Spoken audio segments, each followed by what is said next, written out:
I dreamt of the Rapture.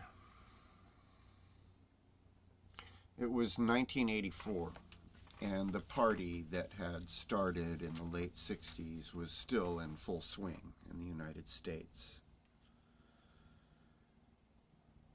The draconian society that we have devolved into since then was still far away.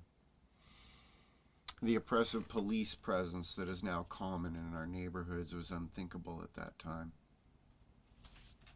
There was a sense of danger in life, but with that, there was also a feeling of freedom that we don't experience today. The internet wasn't even an idea for most humans. People still gathered in groups to socialize. The Cold War was still going on, and Americans had an underlying fear of nuclear war with Russia. Santa Fe, my little hometown, was only about 45 miles from Russia's prime target for nuclear attack, Los Alamos National Research Laboratory in the Jemez Mountains of New Mexico.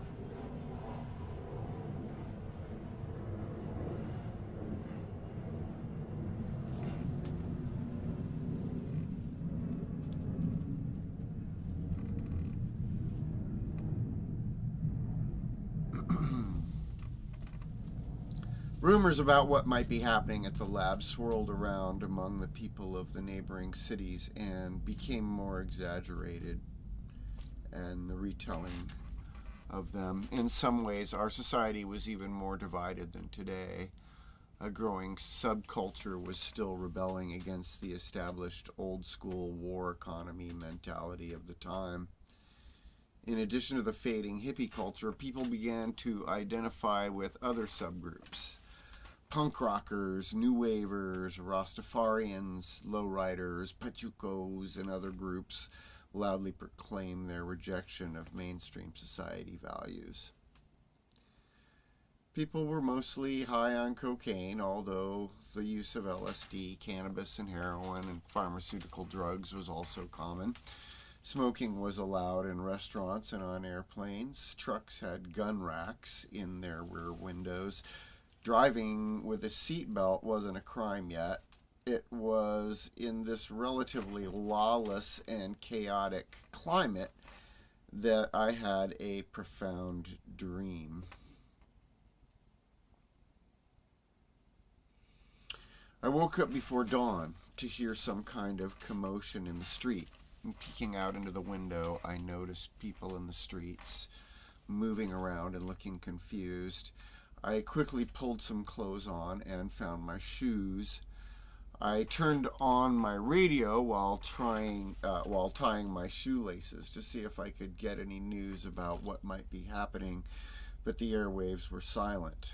I tried to make a phone call, but the line was dead. I grabbed my jacket and went outside. Immediately upon stepping out the door, it became apparent to me why everyone was freaking out. A string of multicolored lights was dancing in the skies over Los Alamos. They left trails behind as they traced intricate geometric patterns in the skies to the west of Santa Fe. The beauty of the scene was indescribable. I instinctively knew what was happening. I had been expecting it to happen someday, hoping for it at least. It seemed like alien or divine intervention was the only way humanity would be able to avoid extinction to me. Even if we could somehow avoid self-destruction, without the ability or the will to escape our planet's gravity well, the eventual extinction of humanity was inevitable. The fear and chaos in the streets was understandable. The narrow and fragile vision of reality shared by most of society had suddenly been destroyed. The religious were sure that the rapture had begun and were terrified with the belief that they would be punished for their sins. Some people just lost and confused. Other people, however, weren't frightened or confused at all. Here and there, amid the scrambling crowds, I observed a few people who were calmly looking around at the frightened masses, like I was. Most were walking towards the hills on the east end of the town. Amid the frantic drivers in the streets, I could see that there were a few cars that were carefully threading their way through the mayhem toward the eastern hills. I walked around the corner and crossed the Santa Fe River, heading east towards the center of town. I was feeling a sense of relief and joy. I had forgotten any worries I may have had the day before. A close friend who was passing on a street in a vehicle saw me and pulled over. "Hey, Dave, need a lift?" he said. "Thanks, Billy. Heading east, I assume." "You bet," he said. "What a great day, huh?" And there we were, the two of us, very happy amid the chaos and the mayhem. We headed towards the Ski Basin Road, enjoying the light show that the West had offered us in the sky, and talking very little. At the top of the hill, we turned left off of Artist Road towards our favorite meeting place for sunset. We wound our way through the pinon trees down to the spot where we used to gather as children and watch the sunset. When we got to the place, there was already a lot of people there, and more were arriving behind us. We found a place to park next to some lowriders who had arrived just ahead of us. From the top of the ridge, we had a perfect view of Los Alamos and the Jemez Mountains and the light show in the sky above Los Alamos. All along the ridgetop, to our right and to our left, as far as we could see, were our fellow freaks, hippies, pachucos, lowriders, new wave punk rock Rastafarians, everybody, all the familia and the tribe were there on the hilltops overlooking the light show in the west and having a party. We lit up a pipe and passed it to our Chicano brothers in the lowrider parked to our left, and they offered us a 40-ouncer from their stash of beer. And together, we all cheered and hollered as the light show over Los Alamos increased in its intensity.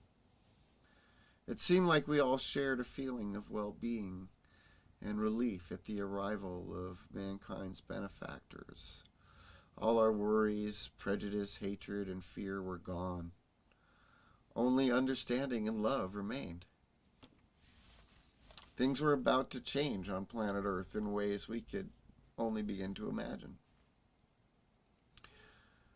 Down below, in the streets of the city, was a different scene completely. The normal people of society, the squares, the straights, the control freaks, the greedy, psychopathic vampires of society were running around in terror. Some were looting, trying to grab whatever they could get in a last desperate attempt to get the better of each other. Some were killing each other, venting their hatred against each other, even in the face of their own supposed doom. Fires sprang up across the city. Gang fights erupted and houses set on fire. For some reason, these people weren't capable of seeing that all they needed to do was climb the hill and get out of the mess in the streets. Just climb up to where we were. But perhaps they didn't want to. Feeding off the hatred and fear, they were perhaps somehow fulfilled by the chaos and the mayhem. The idea of climbing the hill just didn't occur to them. Safe on our hilltop, the party continued. Although we felt sorry for the people in the streets, we knew there was nothing we could do for them. They would have to find their own way up the hill if they wanted to escape the horror below. When I woke up and realized I had only been dreaming, I had a feeling of great disappointment. If you ever had a vivid dream, you may know what I'm trying to express. The elation and ecstasy of the dream is contrasted by the dull reality of life upon waking. It was really a profound dream, and I have never forgotten it. Perhaps my dream is a good illustration of our irrational belief in a beneficent God or super intelligent alien race that is watching over us and will step in at the last minute to save us from our own stupidity. I have abandoned such self-deceptive optimism. There is no magic answer. No magical beings or spacemen are going to come save us. From what I can see, our isolation in this remote part of the galaxy is extreme. If we want to survive as a species, we are going to have to solve our problems on our own. And we'd better do it quick.